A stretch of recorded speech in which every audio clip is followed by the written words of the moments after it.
Bonjour, je m'appelle Danae et j'habite à Bruxelles depuis bientôt 3 ans. Il y a 2 semaines, j'ai été victime d'une agression verbale sexiste violente. J'ai donc décidé de faire cette petite vidéo pour sensibiliser à la problématique du sexisme dans l'espace public et la rendre visible.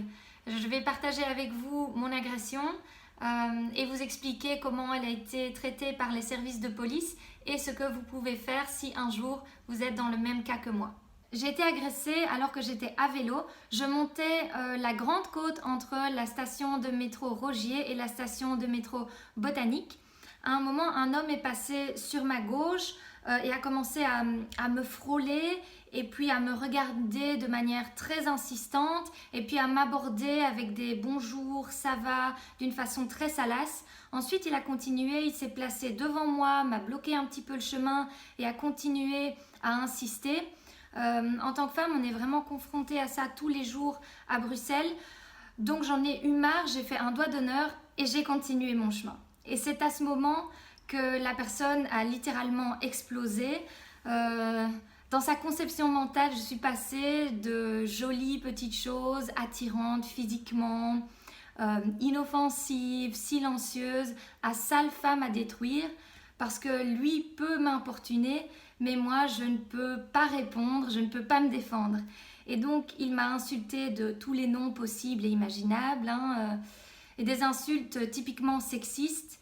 J'en cite quelques-unes. Il m'a traitée de salope, de grosse pute, de sale chienne. On a eu aussi je vais te prendre, je vais niquer ta mère, va te faire, etc. Moi je n'ai rien dit, j'ai continué mon chemin et puis on est arrivé au-dessus, donc à Botanique, et là la personne est revenue et m'a insultée de nouveau pendant, je dirais, 1 minute et demie, donc de manière très insistante, en ajoutant beaucoup de commentaires sur mon physique, par exemple en me disant que j'étais dégueulasse avec mes sales poils de portugaise. Après l'agression, j'ai réfléchi à ce que je pouvais faire et je suis arrivée à la conclusion assez tragicomique que pour une fois, j'avais une agression qui était assez lourde, assez conséquente pour pouvoir aller porter plainte à la police. C'est ce que j'ai fait. Je me suis dirigée vers le commissariat à côté de la Grand Place et j'ai attendu pendant plus ou moins 1 heure et demie ce jour-là. Il y avait beaucoup de gens. Finalement, j'ai pu rentrer, j'ai complété une petite fiche et une policière est sortie pour me demander de résumer très brièvement les faits dans le couloir, ce que j'ai fait. Puis elle est rentrée, elle m'a demandé d'attendre plus ou moins que ses supérieurs voient avec elle ce qu'ils pouvaient faire.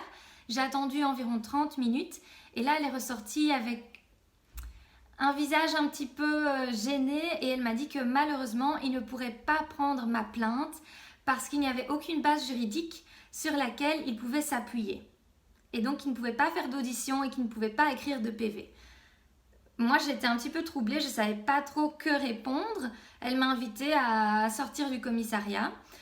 Donc une fois dehors, j'étais pratiquement certaine qu'il existait bien une loi, donc j'ai cherché sur mon téléphone et j'ai directement trouvé la loi de 2014 contre le sexisme dans l'espace public.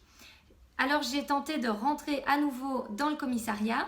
La policière n'était plus là, mais une inspectrice est sortie et j'ai été reçue de manière très très négative par l'inspectrice. Je lui ai demandé encore une fois si je pouvais porter plainte sur base de cette loi que je lui ai montrée sur mon téléphone. Au début, déjà, elle était très réticente. Elle me dit de quelle loi vous parlez. Donc, elle ne la connaissait pas du tout. Et puis, elle m'a dit, ok, laissez-moi lire. Donc, elle a brièvement lu. Et là, elle m'a dit, mais mademoiselle, dans tous les cas, même si cette loi existe, ce qui vous est arrivé, ce n'est pas du sexisme, c'est simplement des insultes. Et j'ai essayé d'argumenter en lui prouvant bien que justement, non, c'était pas ça, c'était du sexisme, que j'avais été attaquée en ma qualité de femme, qu'on ne dit pas ces insultes-là à un homme, que c'est dirigé vers mon corps, vers la personne que je suis, mais elle n'a rien voulu entendre. Et puis d'autres policiers se sont joints à nous et ont essayé de me convaincre. Finalement, j'ai quitté le commissariat et quelques jours plus tard, j'ai fait une nouvelle tentative dans un autre commissariat à Molenbeek. Là, l'accueil a été totalement différent. J'ai pu rentrer directement et j'ai été reçue par 2 jeunes policiers, 2 hommes.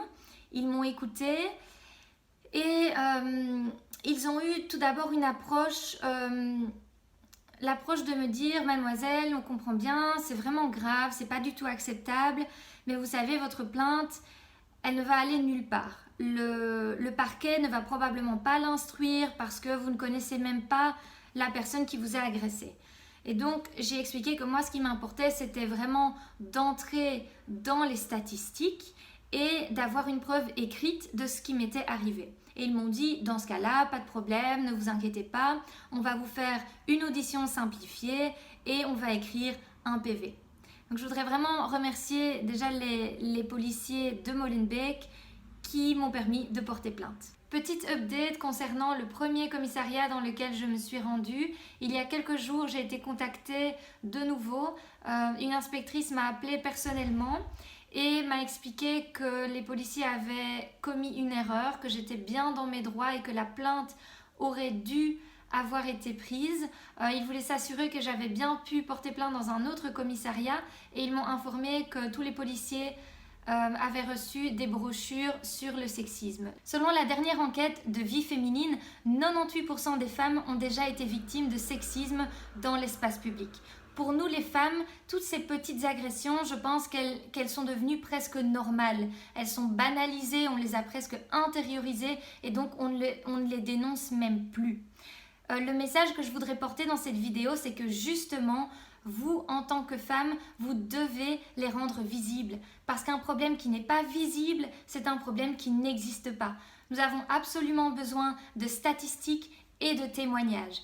Ça va être la substance qui va pouvoir être utilisée par les acteurs du changement au niveau juridique, au niveau politique et au niveau associatif. Donc si à l'avenir vous êtes vous-même victime d'une agression sexiste, vous pouvez faire plusieurs choses.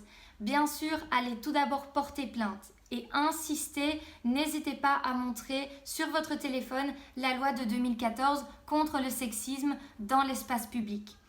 Vous pouvez aussi remplir une fiche de signalement sur le site internet de l'Institut pour l'égalité entre les femmes et les hommes ou mettre un pin sur la carte interactive mise en ligne par l'ONG Plan International qui a pour l'instant une nouvelle campagne Safer Cities. Et bien sûr, n'hésitez pas à partager votre témoignage avec des ONG actives, des ASBL. Je pense entre autres à Garance, à Touche pas à ma pote ou à Vie féminine. Merci à tous d'avoir regardé ma vidéo, n'hésitez pas à la partager et j'espère qu'à l'avenir, les femmes pourront se déplacer librement sans être importunées dans l'espace public.